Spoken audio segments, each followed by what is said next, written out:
Mes bien-aimés, bonjour. C'est de la part de votre bien-aimé Grégoire Mompouya. Nous sommes le vendredi 30 juin 2023.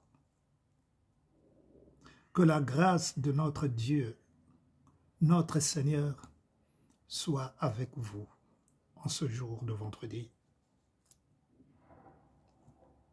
Mes bien-aimés, que Dieu, par sa grâce, vous accorde sa force,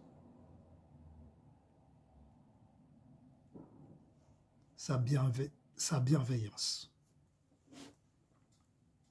Lui qui est riche en bonté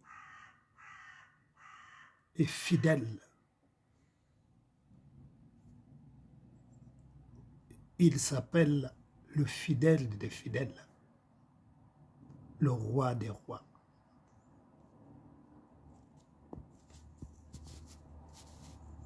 Alors, je vais continuer aujourd'hui sur mon témoignage, car, je me répète, il est lent. Il y a des choses que je vais partager avec vous, les choses que j'ai vécues avec le Seigneur Jésus et que je vis encore, puisque je suis encore sur la terre et que je vis encore, car désormais, mes frères et sœurs, dans le Seigneur et aussi dans ma famille physique, j'ai donné ma vie à Christ désormais. Plus rien désormais ne m'empêche de servir mon Seigneur à 100%. Plus rien.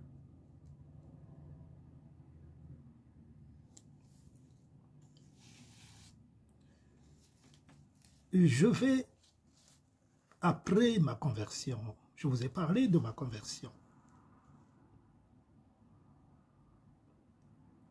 C'est la première étape que vous avez écoutée. Maintenant, je vais vous parler de ma famille, en commençant par mon père, ma mère, qui sont décédés depuis. Mais je vais vous parler de pourquoi. Parce que la vie de Christ les a impactés, car je ne parlerai que de Christ. Pour mes parents et pour moi-même et pour mes frères aînés. Je parlerai aussi par la suite des, entre guillemets, des pasteurs que j'ai rencontrés. Parce que ces pasteurs que j'ai rencontrés,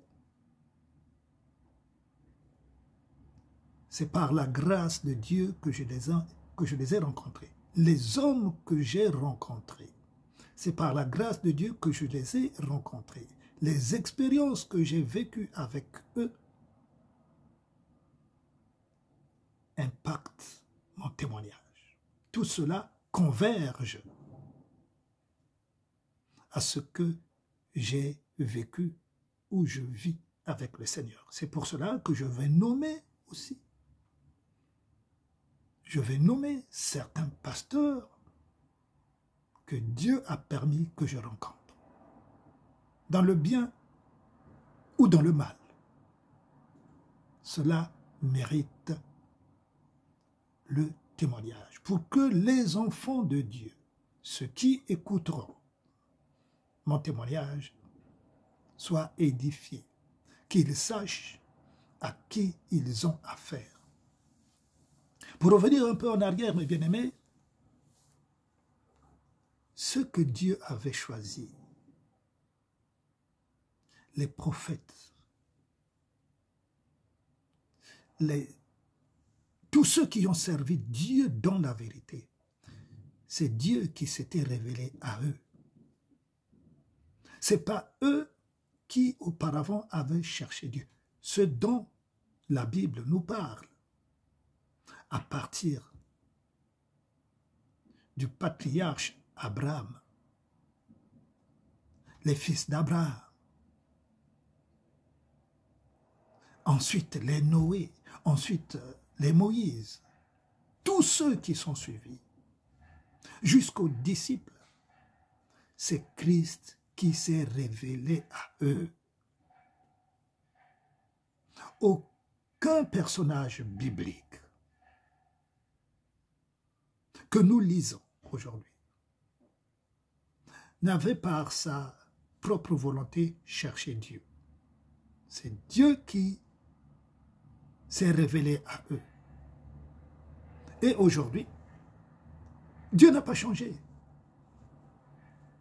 Dieu n'a pas changé. Comment voulez-vous qu'il change? Il n'est pas comme le temps. Vous voyez, ce matin, il a fait un temps gris. Et là, nous avons le soleil qui apparaît.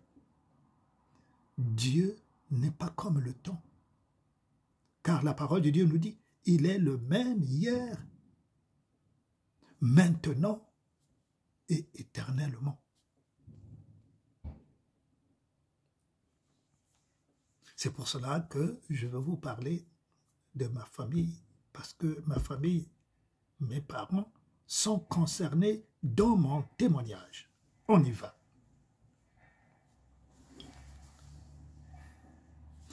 Dans cette période de 1983, après mon baptême,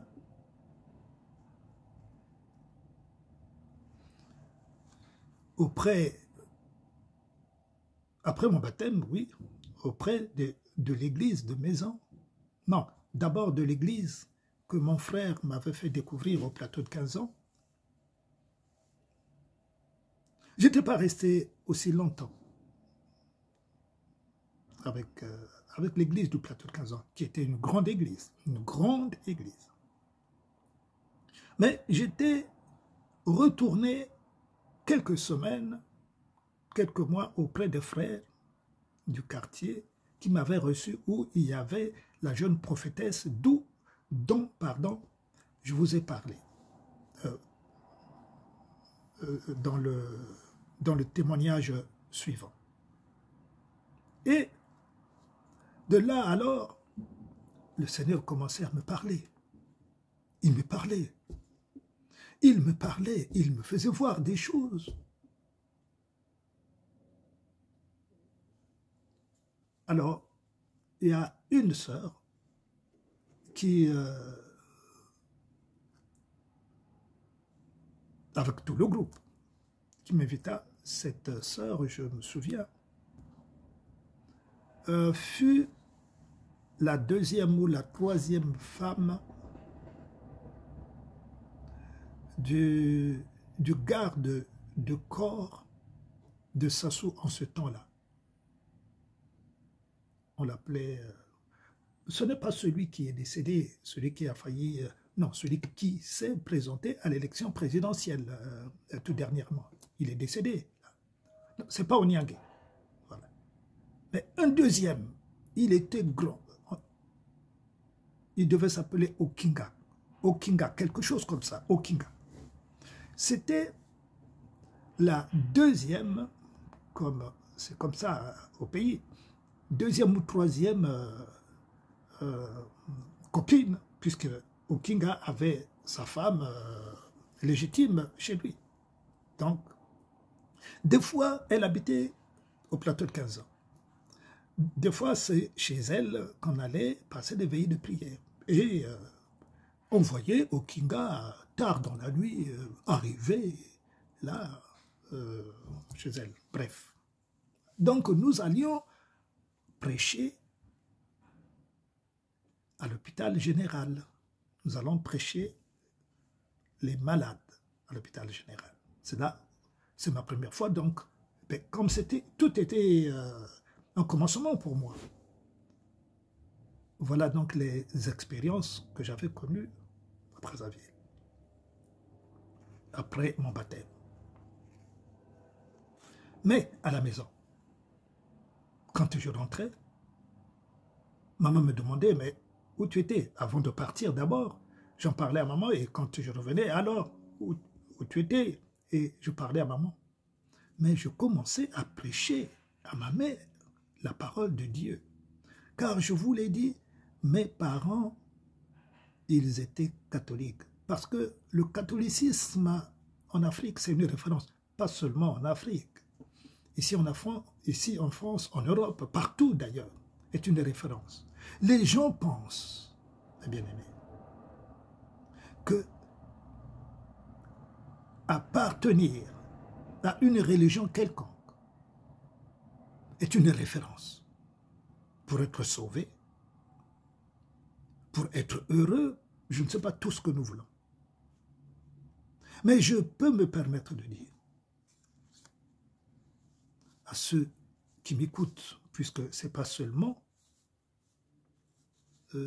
les chrétiens qui m'écoutent, il y a aussi les catholiques, les païens. Le catholicisme ou la religion, la dénomination, je veux dire, n'est pas une référence pour l'homme, mes frères. La référence pour l'homme, c'est la parole de Dieu. Et la parole de Dieu est Christ.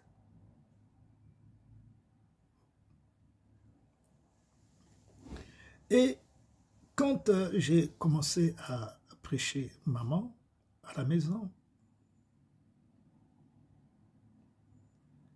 maman va accepter le Seigneur Jésus comme son Seigneur, son Sauveur.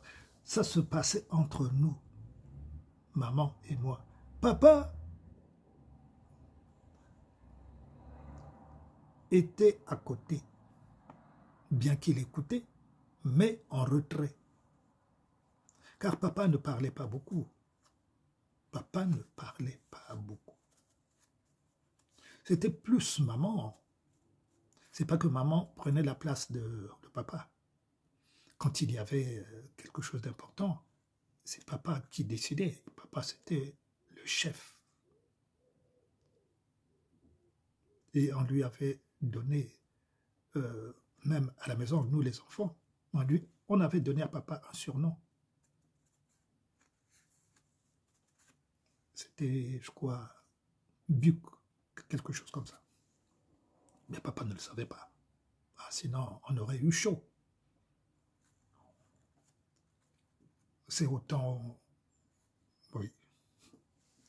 Alors, près de 6 mois après la conversion de maman, papa aussi acceptait le Seigneur et confessa ses péchés. Cela se passait dans notre parcelle, là où je suis né, en 1949. Je suis né en 1949. Ça ne me gêne pas de vous donner mon âge. Qu'est-ce que j'ai à cacher? Il n'y a rien. Il n'y a rien à cacher. Car je suis devenu une nouvelle personne en Jésus. Il n'y a plus rien à dissimuler. On cache les âges. Et d'ailleurs, je n'ai jamais caché mon âge. Je n'ai jamais rectifié mon âge. Je suis comme je suis. C'est la transparence. Jésus-Christ veut que nous soyons transparents. De la tête jusqu'aux pieds.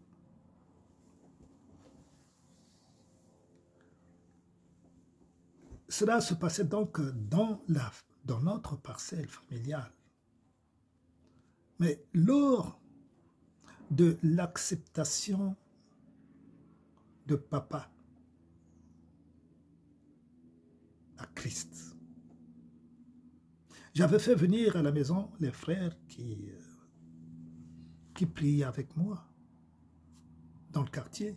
Ils habitaient, on se retrouvait dans le quartier même. Ils étaient venus Et ce soir-là, ce sera d'ailleurs pour moi une grande émotion. Je revois encore ce soir-là. Il était 19 h. Et on avait entouré papa, puisque nous prions d'abord pour lui. Et papa était assis au milieu. Et papa confessa ses péchés.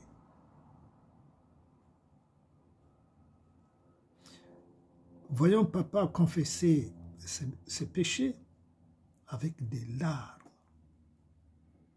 qui coulaient de ses yeux, mes bien-aimés.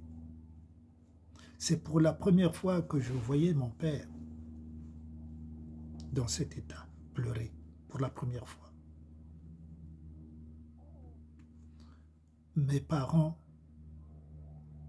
alors, avaient renié le catholicisme pour s'attacher au Seigneur Jésus. Alors, je leur apportais la parole de Dieu tous les jours, puisque j'étais avec mes parents, tous les jours. Et cela avait duré. Et pourtant, j'étais allé à Brazzaville, pas pour y rester pendant longtemps. C'était pour y rester pendant quelques mois seulement. J'y suis resté de 83 jusqu'à 88, c'est bien aimé. 87, 88, entre 87, 88.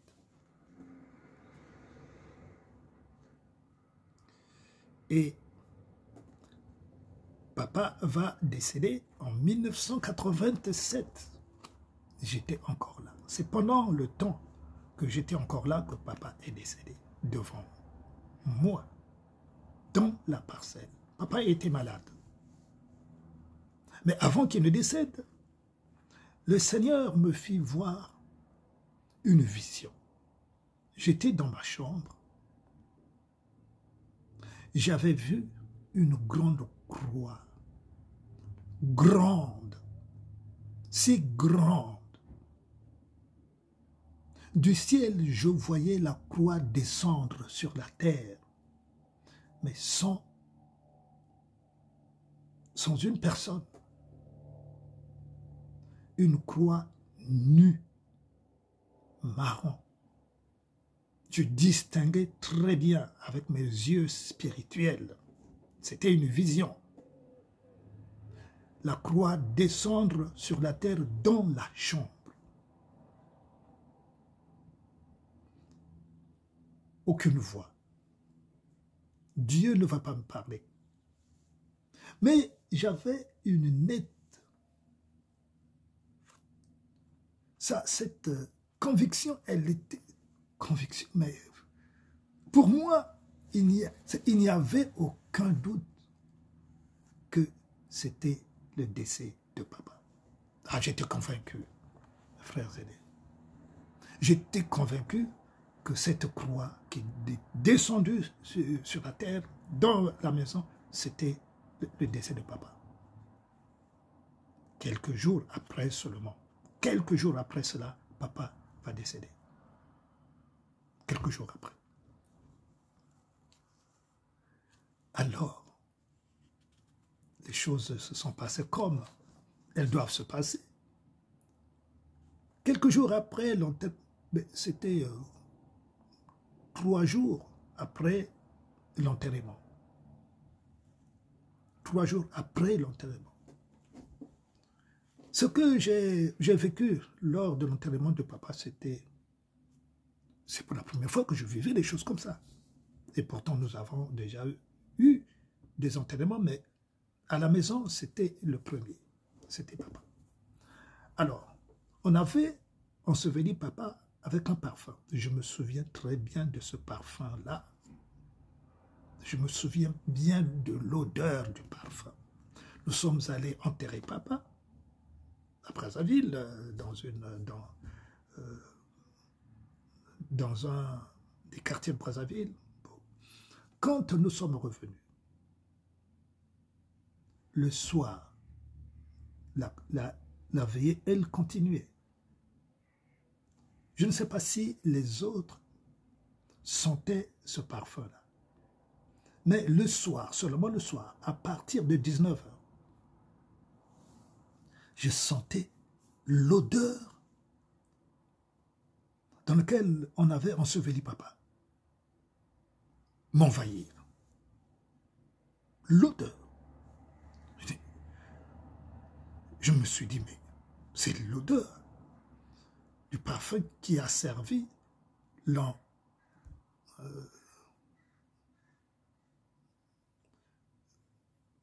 les obsèques de papa. Ça avait duré. Oh, ça avait duré quelques jours. Je pense 6 à 7 jours. Quelque chose comme ça. Pas plus. Alors, moi, je ne passais pas mes nuits là. Non, pardon. Si. Je passais mes nuits là. Alors, le soir, après les veillées,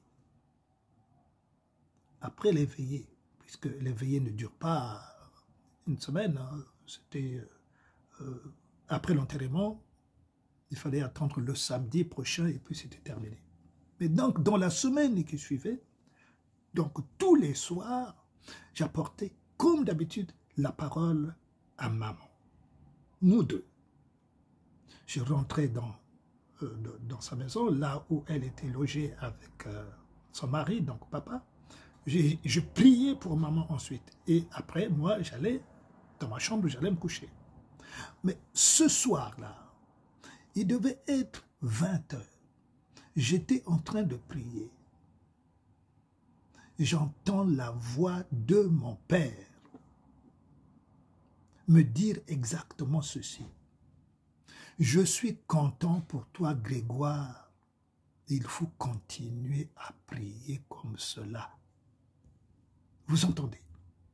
Je suis content pour toi, Grégoire. Il faut continuer la prière.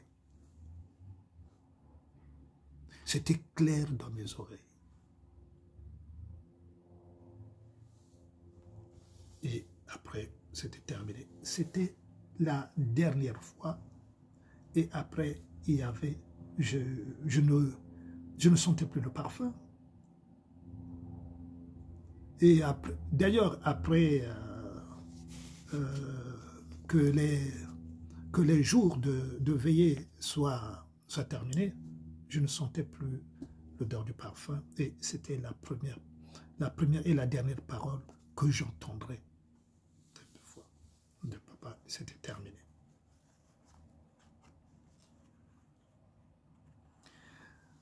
Et je demeurais encore 2 à 3 années de plus à Brazzaville pour soutenir ma mère dans l'épreuve du deuil et dans la foi.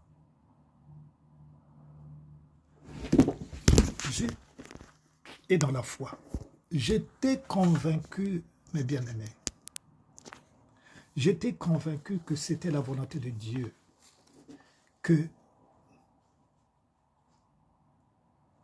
je reste à Brazzaville. J'étais convaincu. Parce que ce n'était pas prévu. Pour moi-même, ce n'était pas prévu. Que je reste pendant des années à Brazzaville.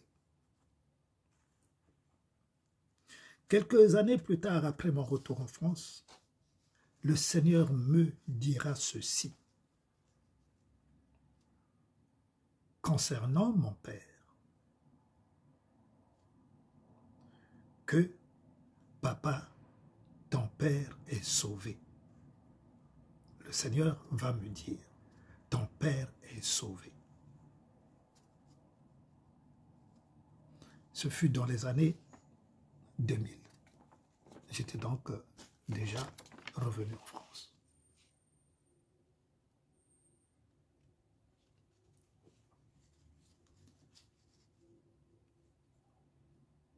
Et les jours passent. Et je vis des expériences avec le Seigneur. Lesquelles? En voici encore une.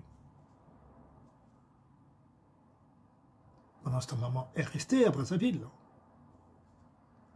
C'est un mardi 18 février 1992. Avant, oui, 1992. Puisqu'on était en 87, là, 89 quand je suis revenu. Maintenant, en 1992, je vois en songe une grande pluie s'abattre sur moi, sur ma mère et mes frères aînés. Je vous ai dit la dernière fois que nous étions 7 frères de même père et même mère, dont je suis le Benjamin. Mais je n'écarte pas les enfants que papa a mis au monde. Papa, en dehors de maman, a eu d'autres enfants, dont 3.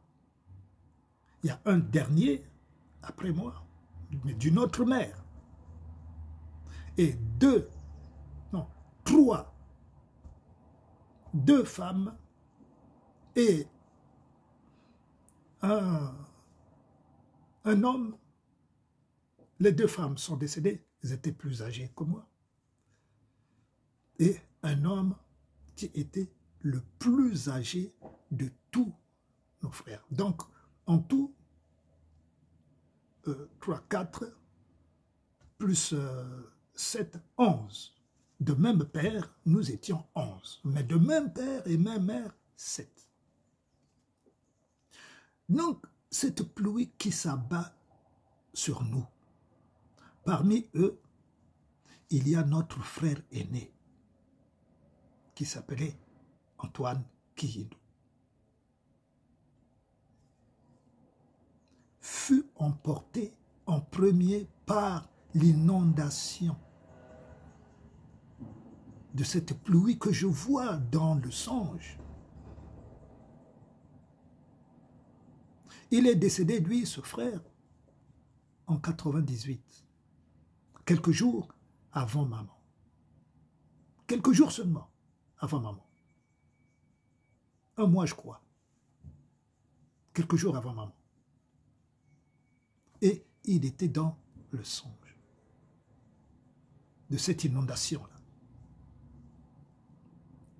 Dès les premiers instants,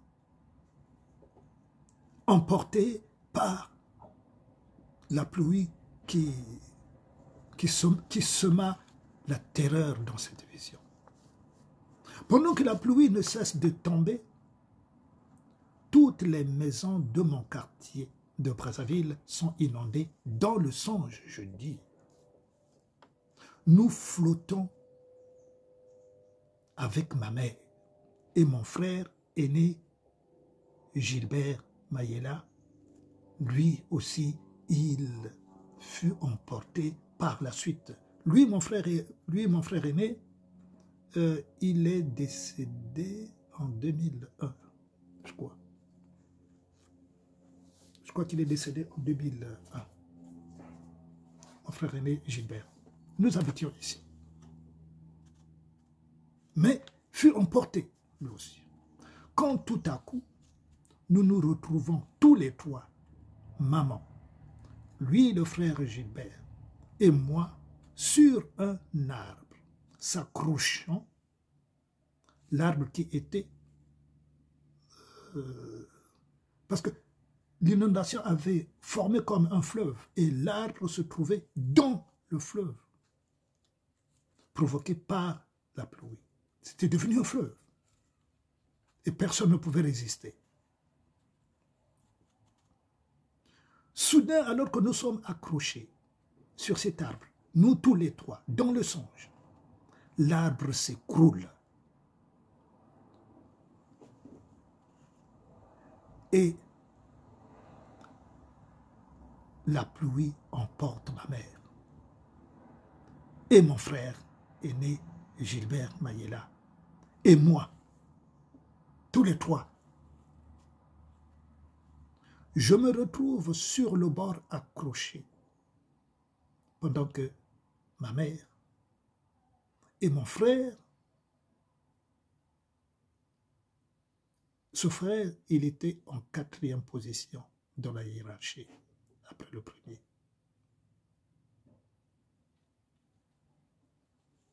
Et quelques mètres après, je me retrouve sur le bord, accroché l'herbe qui me permet de remonter à la surface de la terre pendant qu'il cesse petit à petit de pleuvoir. Et je retrouve devant moi une terre déserte, sans maison, sinon que quelques arbres devant moi que je voyais. Je me tourne à droite, dans le songe, pour me diriger devant moi, en face de moi.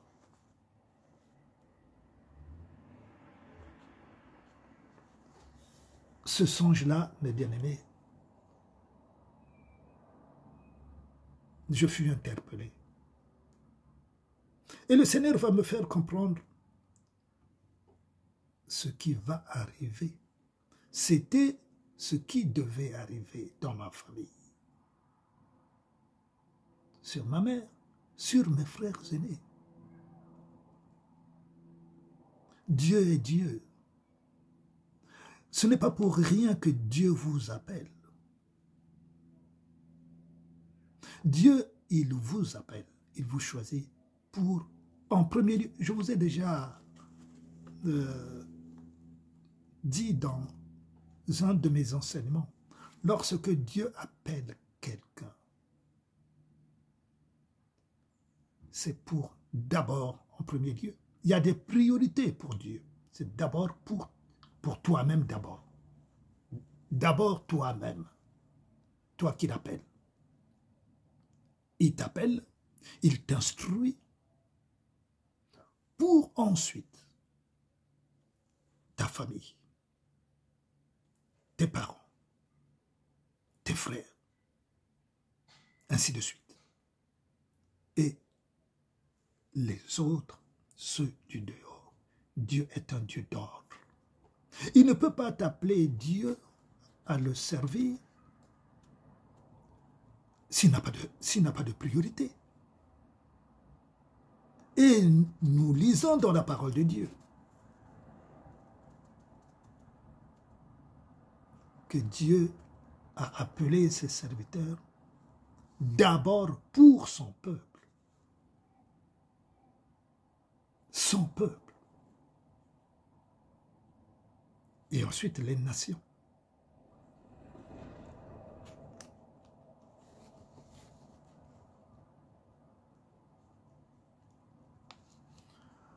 Voilà, mes bien-aimés, ce songe-là, je l'ai partagé le jour du décès de notre mère. Non, pas de notre mère, non. D'un de mes frères aînés, de Emlas, qui est Gilbert, celui qui était parti, emporté par les inondations avec maman. Et j'avais annoncé ces choses, et aux enfants, aux nièces, aux neveux, qui s'étaient retrouvés, nous étions retrouvés tous ici à la maison. Et ce soir-là, je leur avais annoncé, et à mes neveux, à mes nièces aussi, j'ai annoncé la parole de Dieu. J'ai annoncé. Nous avions des réunions ici où ils devaient être là tous les dimanches pour la parole de Dieu. J'ai annoncé, j'ai semé. Aujourd'hui, beaucoup de mes nièces ont adhéré et demeurent aujourd'hui. Je rends grâce à Dieu. Car notre devoir à nous, c'est de semer. Mais c'est Dieu qui convainc, par son esprit, bien évidemment.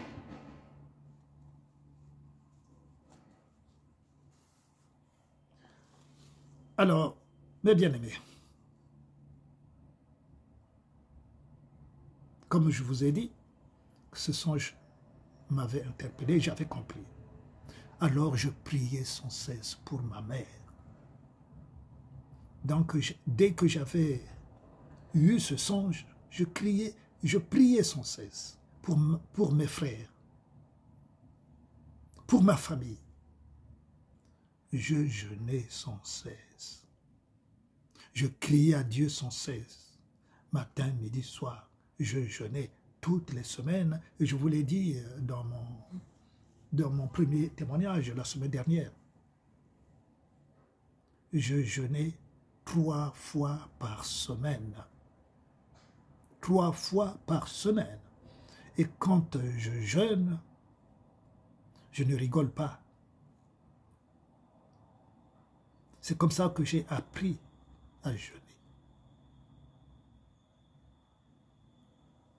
Je ne rigole pas avec le jeûne. J'ai appris à jeûner dès le premier jour que je suis rentré dans le bain du jeûne. Je jeûne comme cela. 3 jours de jeûne à sec, sans boire de l'eau, sans manger.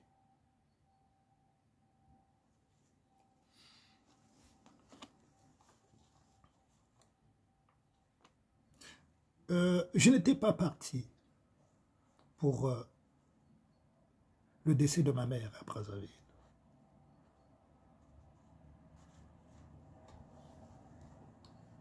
Je n'étais pas parti, j'étais resté ici et bon,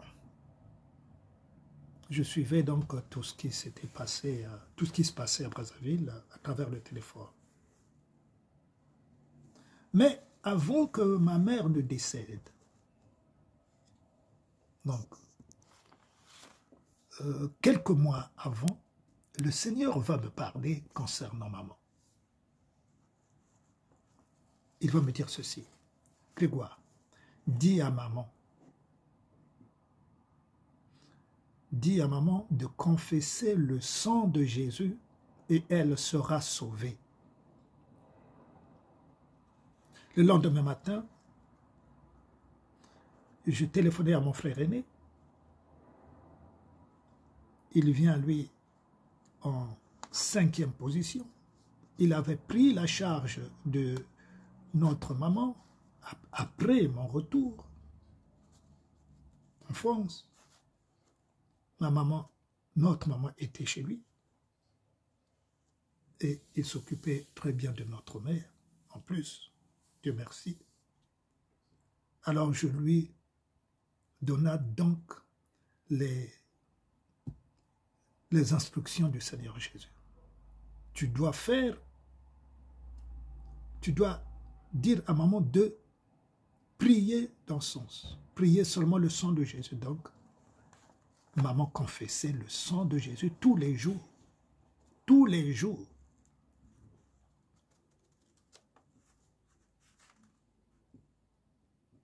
Lorsque le Seigneur Jésus me donna cette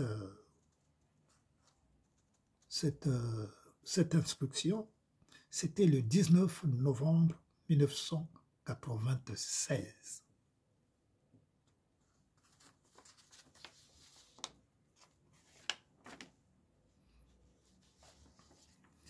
Elle décéda suite à une longue maladie en août 1998.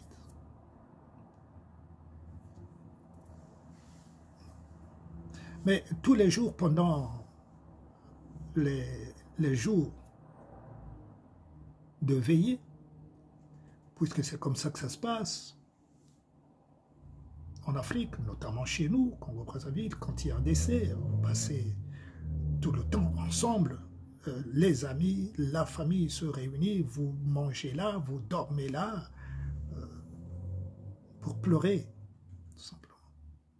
J'étais donc au téléphone tous les jours avec mon frère aîné qui était en charge de notre mère. Alors il va me dire, Grégoire, donc la veillée, maman n'était pas encore enterrée, bien sûr, il va me dire, voilà, Grégoire, il y a une jeune dame qui hier soir a eu une vision que je voudrais partager avec toi. Je dis, ah oui, ok, ben, je t'écoute, alors qu'est-ce qui s'est passé? Il va me dire que cette dame-là avait vu en vision dans le ciel maman vêtue d'une robe blanche.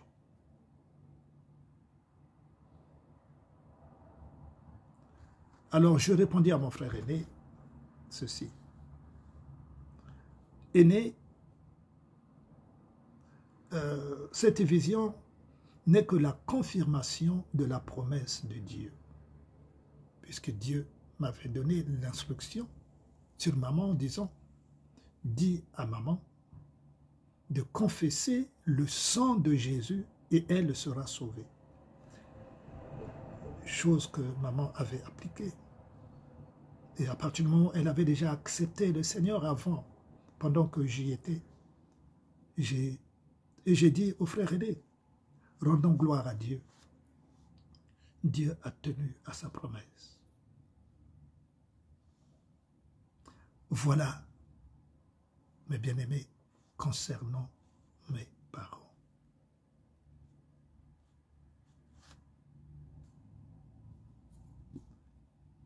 Mes parents, et Dieu a donné sa parole. Mais ce n'est pas tout pour maman. Ça suit encore. Maman est décédée, mais quelques années après. Quelques années après. Plusieurs années après. Maman est décédée en 1998. On avance vers les années 2010. Moi, je suis ici. Mon frère aîné est là. Celui qui était en charge de moi, à qui j'avais donné l'instruction concernant maman, de faire confesser le sang de Jésus à maman. Il va me dire ceci au téléphone. Je l'appelle. Tiens, Grégoire, au fait, c'est bien que tu m'appelles, mais j'ai un songe à partager avec toi. Je ne sais pas ce que ça veut dire. Il va me dire ceci. J'étais dans mon sommeil, avant-hier, il me dit. J'étais dans mon sommeil et j'ai vu que dans mon sommeil, je me trouvais dans un lieu où il faisait chaud, très chaud, très chaud. J'avais du mal à respirer. Alors j'ai compris que c'était l'enfer. Dès qu'il m'a prononcé cette phrase, j'ai compris que c'était l'enfer. Il m'a dit que je ne pouvais pas respirer, je ne pouvais pas respirer. Il faisait très chaud. J'ai dit alors oui, qu'est-ce qui se passe après? Il dit mais tu sais qui j'ai rencontré là-bas? Il me dit, moi je dis non, je ne sais pas, c'est toi qui connais le songe. Il me dit, j'ai rencontré notre grand-mère. Notre grand-mère fut la maman de notre mère qui est décédée en 1998. Que je connaissais très bien, puisque nous allions passer nos vacances au village, chez notre grand-mère qui nous aimait beaucoup, qui avait beaucoup d'amour pour nous. Beaucoup d'amour, ça je vous le dis, beaucoup d'amour pour nous. Nous étions gâtés lorsque nous partions en vacances. C'était à Gomatsetse, notre village, village maternel, à 35 km de Brazzaville. Alors, il rencontre notre grand-mère, qui lui dit ceci. Non, c'est lui, notre grand frère, qui demande à la grand-mère. Grand-mère, je cherche maman. c'est mon grand frère là qui demande à la grand-mère qui est décédée.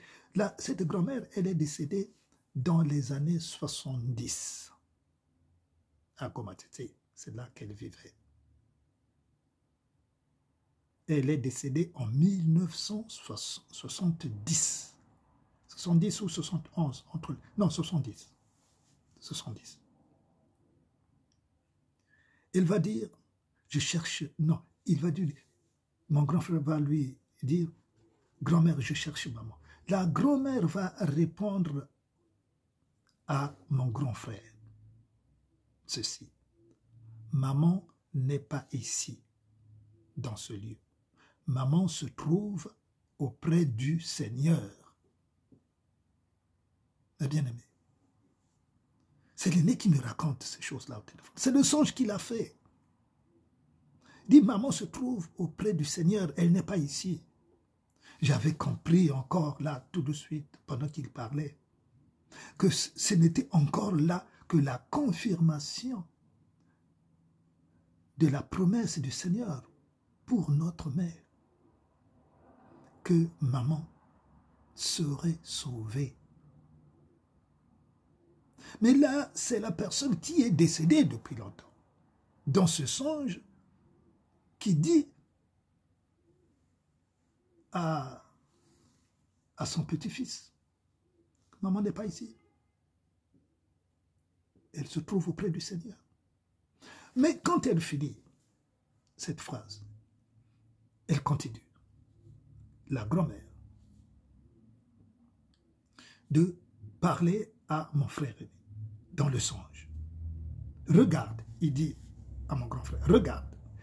Quand il tourne, quand il le regarde, les yeux sont sur la terre, là où il y a les hommes, là où nous sommes, nous les hommes. La grand-mère dit à mon grand frère, regarde. Quand il regarde sur la terre, il voit un de nos frères aînés. Un autre, puisque je vous dis que nous étions 7. Donc, il y a ce frère aîné-là qui venait en 3e position. Il dit, regarde. Il regarde, c'est notre frère qui était encore sur la terre, mais qui était malade. La grand-mère va dire à mon grand frère, lui, il va venir ici. Ici où? C'est là où il faisait chaud. C'est là où mon frère aîné se trouve avec la grand-mère. Là, il fait chaud. C'était désolant. J'étais triste. J'avais compris alors, à travers ce songe, à l'instant même, que que ma grand-mère n'était pas sauvée. Instantanément, là, j'avais compris que ma grand-mère n'était pas sauvée. Ma grand-mère, là, elle était dans une église qu'on appelait l'armée du salut. Je ne sais pas si elle doit encore exister à Brazzaville, au Congo. L'armée du salut. Elle était dans l'église armée du salut. Et tous les dimanches, quand nous partions en vacances à Gomatete, le dimanche, elle allait à l'église. Mais l'église ne se trouvait pas dans le village. Il fallait qu'elle aille, qu'elle marche à une certaine distance. Je ne sais pas où se trouvait l'église. En tout cas, je ne l'accompagnais pas. Nous, je ne sais pas si maman, parce que quand on partait en vacances, maman restait à Brazzaville avec papa. Elle n'était pas obligée de venir avec nous. Nous étions en vacances. J'avais compris, mes bien-aimés, que notre frère-là, que je vais évangéliser après,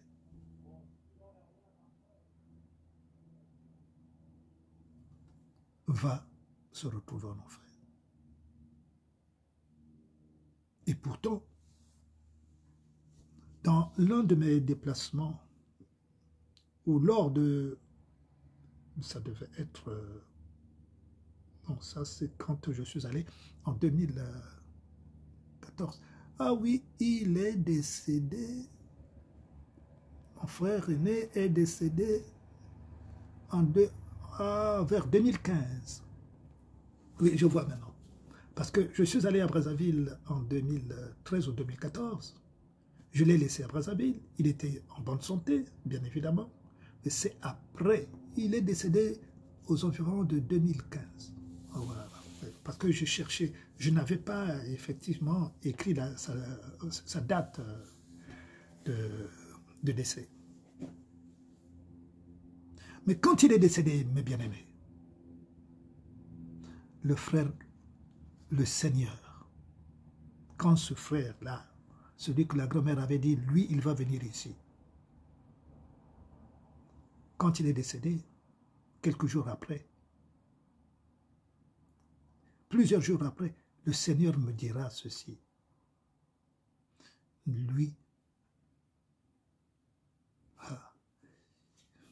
il est parti en enfer.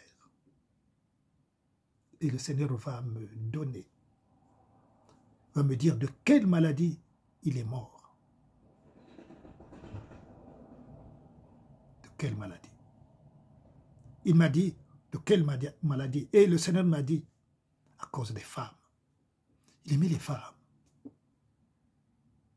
Il aimait les femmes. Comme moi aussi, je les ai aimées. Mais chacun à son degré.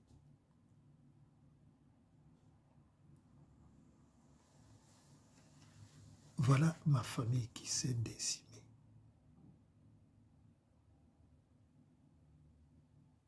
L'aîné, quand je prêchais maman, parce que après ma conversion, je vous l'ai dit, j'ai commencé à prêcher maman à la maison. L'aîné était avec les parents, l'autre aîné était avec les parents, il habitait là avec les parents. Mais pendant que je prêchais maman, papa était à côté, il écoutait. Lui, notre frère aîné, ça ne lui disait rien, absolument rien. Et en plus, qu'est-ce qu'il faisait? Il avait un poste radio. Bon, le poste radio était aux parents. La parcelle était grande. Mais il se mettait juste à 2 mètres à côté, avec le poste radio. Parce que je commençais vers 18 h à prêcher maman, à prier. Lui, il se mettait juste à côté et il écoutait ces informations ou je ne sais pas tout ce qu'il écoutait. Et un jour, je lui avais dit, mais aîné, toi, tu n'as pas la crainte de Dieu, aîné? Pendant que ton petit frère parle de la parole de Dieu à nos parents, aîné, toi, ça te dit rien d'écouter la parole de Dieu? Et tu écoutes la radio. Je m'étais permis. C'est pour vous dire, mes sœurs, que devant la parole de Dieu, je ne sais pas d'où est venu ce courage-là. Moi, est-ce que c'était un manque de respect? Non. Mais quand tu as le zèle, quand tu es transformé, le reste, c'est l'Esprit de Dieu qui fait, qui est au contrôle. Et ce soir-là, le frère aîné va éteindre la radio.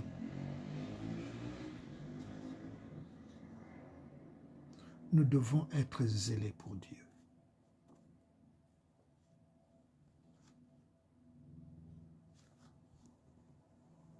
Voilà, mes bien-aimés, l'expérience que j'ai vécue avec mes parents.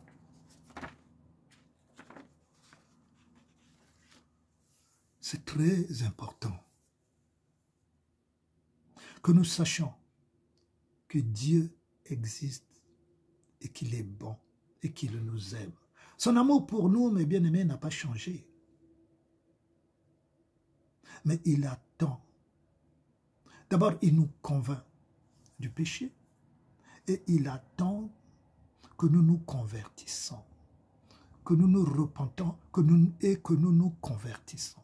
Repentance et conversion. Nous sommes trop attachés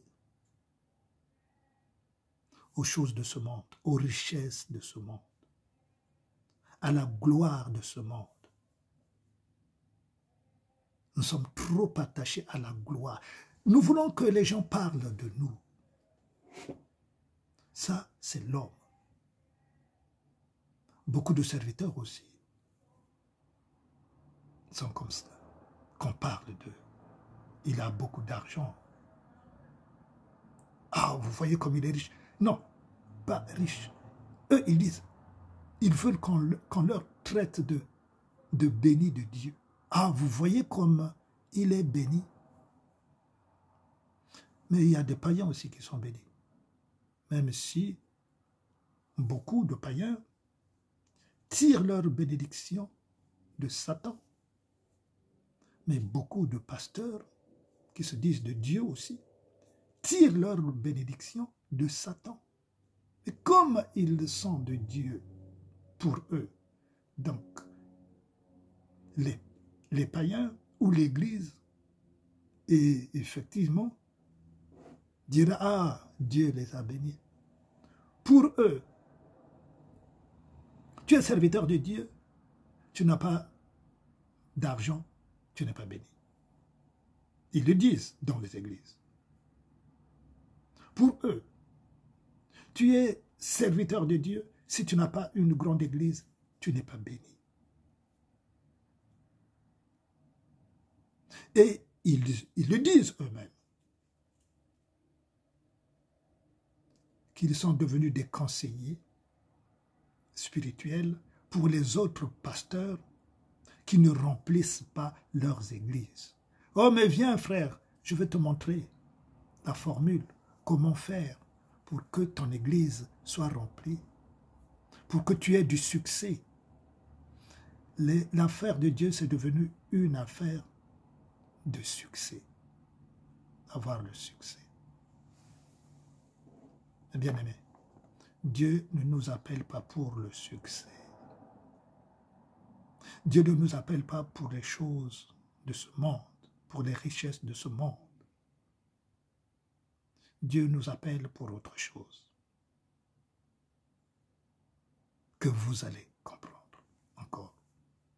Les témoignages arrivent, mes frères. Il y a des choses. C'est pour cela que je vous disais auparavant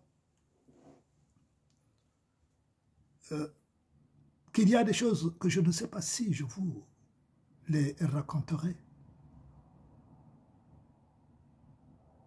Parce que je ne voulais pas, mes frères, que je sois considéré comme un orgueilleux, comme un prétentieux.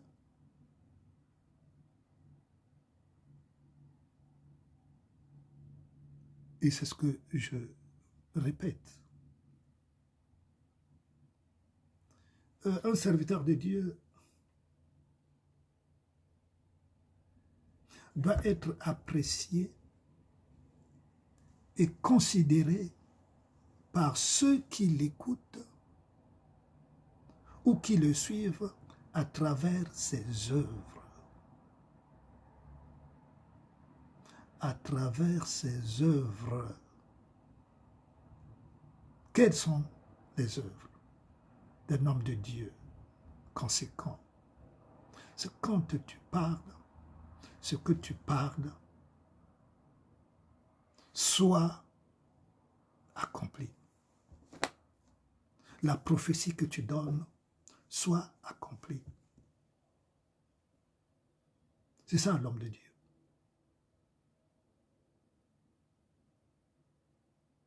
L'homme de Dieu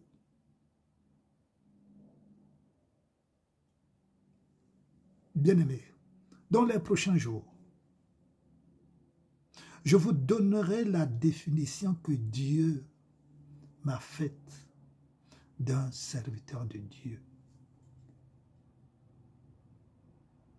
Dieu m'a dit ce qui doit être un homme de Dieu, mon serviteur.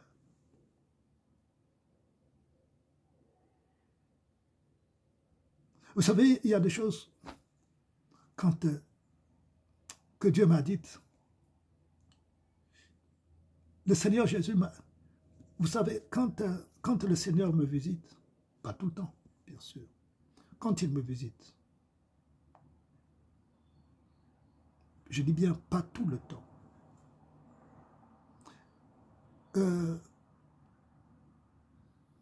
il m'a dit par exemple, Grégoire, tu es mon frère. Il me parle, il m'appelle par mon nom. Tu es mon frère. Conduis mon peuple. Vous entendez? Le Seigneur m'a dit, vous savez, quand j'entends ces choses-là, ces choses que je... Par exemple, ce que je vous dis là, que le Seigneur m'a dit, Grégoire, conduis mon peuple. À la fin, je suis en pleurs. Pourquoi? Pourquoi je suis en pleurs? Je dis, mais Seigneur, Seigneur, mais qui suis-je pour que je conduise ton peuple?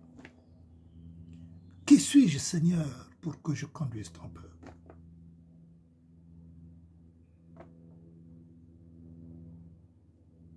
Vous voyez,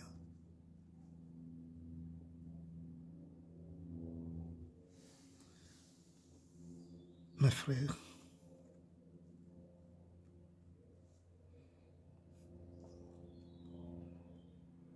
Dieu choisit.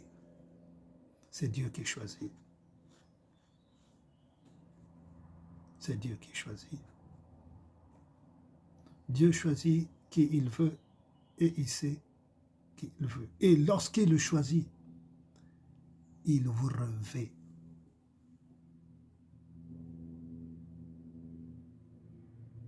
Vous savez, Dieu a après m'avoir dit beaucoup de choses, dont je vais vous relater au fur et à mesure, bien sûr, parce que c'est pas tout de dire beaucoup de choses, mais je vais relater. Mais dans ce que je vais encore vous relater, Dieu, un jour, le Seigneur Jésus vient me donner des clés. Beaucoup de clés, beaucoup. Un paquet de clés. Ensemble, qu'ils étaient dans un porte-clés. Voilà. Les clés, toutes les clés se trouvaient dans un porte-clés. Il est venu me les donner en main propre.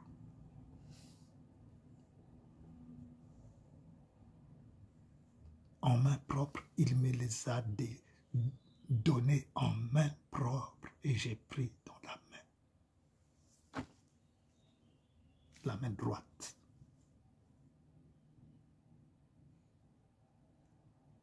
Vous savez ce que ça veut dire? Est-ce que vous savez ce que ça veut dire? Dieu, le Seigneur Jésus a dit à Pierre, vous vous souvenez au sujet des clés?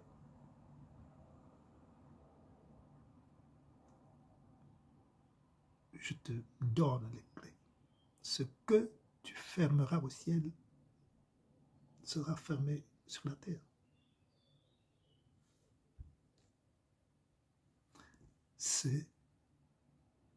Vous savez, je ne vais pas vous le dire. Je crois que vous savez. Réfléchissez. Réfléchissez. J'y reviendrai. Les clés que Dieu a données à Pierre servent à quoi? Voilà. Alors, cherchez. Mais lors de ma prochaine visite, en poursuivant sur les témoignages, je vais vous donner la réponse concernant les clés. Les clés, le Seigneur Jésus ne les a pas données à Jean. Il ne les a pas données à Paul. Ni aux 12, non, aux 11 autres les clés. Il les a données seulement à Pierre.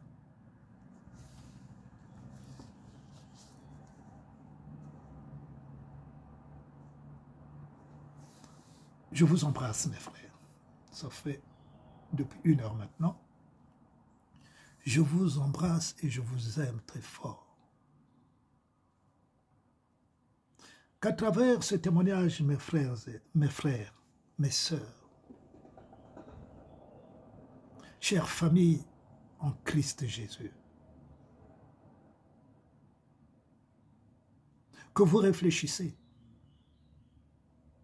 car dans ce témoignage, si le témoignage est donné, c'est à cause du péché. Le péché dans lequel je vivais, que je demeurais. J'aimais le péché. Mes frères,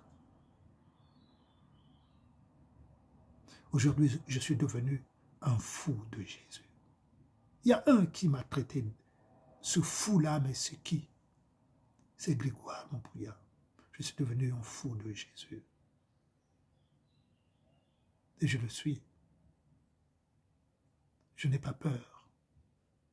Mes frères, vous savez, dans ma vie, avant que je ne... Pendant que j'étais en train... Dans ma jeunesse, j'étais un peu heureux. Ça, je peux vous le dire.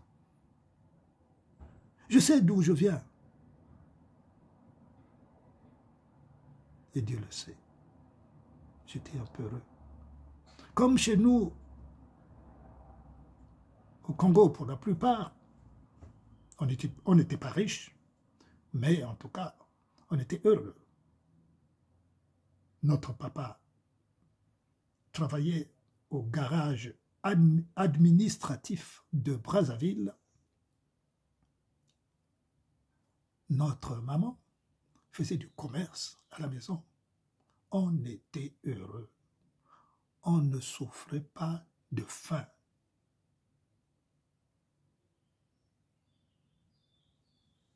Vous comprenez?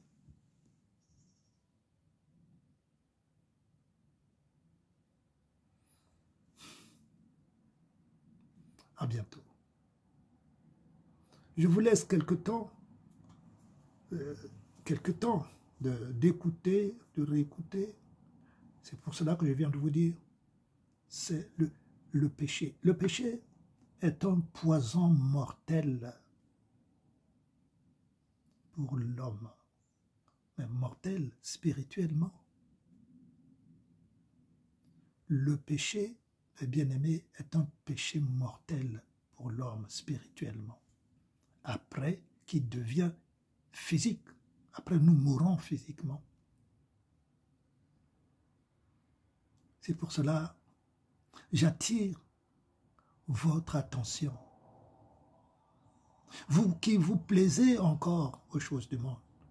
Même si Dieu ne vous a pas fait la grâce comme celle qui concerne mon témoignage. Néanmoins, mes bien-aimés, Dieu dit ceci. Celui qui me cherche, il me trouve. Néanmoins. Donc, par la promesse de Dieu, Seigneur, tu as dit que celui qui te cherche, il te trouve. Seigneur, je te cherche parce que ma vie ne dépend que de toi. Ne vous fiez pas aux richesses de ce monde. Ne vous fiez pas à l'argent que vous avez tous les jours, du compte en banque fourni que vous avez. Ne vous fiez pas à ça. Les temps sont très mauvais. Je vais terminer par là. Vous savez, dans tous les messages de ces derniers temps que j'ai annoncés, je n'ai cessé de vous dire, mes frères, les temps sont très très mauvais. Je n'ai cessé de le répéter, que plus le temps avance, plus les choses se gâtent sur la terre, dans le monde. Je n'ai cessé de vous le dire. Je ne sais pas s'il y a plusieurs serviteurs de Dieu qui vous l'ont dit ou qui vous le disent. Je ne crois pas, car les serviteurs de Dieu vous annoncent les bénédictions, vous annoncent le mariage. Cela ne veut pas dire de ne pas vous marier. Je ne dis pas cela. Mais beaucoup plus vous annonce l'abondance des biens, les richesses, le mariage. Beaucoup vous annoncent ces choses. Mes frères, que le Seigneur ouvre vos oreilles, que le Seigneur débouche vos oreilles qui sont bouchées. Vous entendez la parole de Dieu, c'est comme si vous n'entendez pas, parce que vos oreilles sont bouchées. Je prie Dieu, maintenant, au nom de Jésus, que ceux qui ont les oreilles bouchées, que les oreilles s'ouvrent au nom de Jésus. Je prie Dieu maintenant, l'Éternel Dieu des armées, maintenant, pour vous, vous qui écoutez cette vidéo, vous qui écoutez cette parole, vous que le cœur a été endurci par le diable, au nom de Jésus, que votre cœur soit brisé au nom de Jésus. Que votre cœur, soit brisé, oui, brisé au nom de Jésus, afin que le cœur de Pierre soit brisé, que le cœur soit brisé, le cœur de Pierre soit brisé. Vous avez certainement mal compris ma prière. Je prie que le cœur de Pierre soit brisé, parce que j'ai dit le cœur soit brisé, mais le cœur de Pierre, parce que celui qui ne reçoit pas la parole de Dieu, il a un cœur de pierre. C'est là où la parole de Dieu dit, je briserai vos cœurs de pierre en cœur de chair. Et la prière que je fais encore, que je viens de faire, que je refais encore, qu'au nom de Jésus, les cœurs de pierre soient brisés maintenant. Qu'au nom de Jésus, les oreilles bouchées soient débouchées maintenant au nom de Jésus. Que les yeux qui ne voient pas, que les yeux qui sont engloutis dans les ténèbres, que les ténèbres s'enfuient maintenant au nom de Jésus. Je bénis Dieu et je le bénirai encore pour vous, afin que Dieu vous fasse grâce maintenant au nom de Jésus, pour le connaître et pour marcher avec lui au nom de Jésus. Passez une bonne journée. À très bientôt, parce que la suite, elle est longue et édifiante pour la gloire de Jésus. Je vous embrasse très fort. Votre frère Grégoire Mampouya. À bientôt.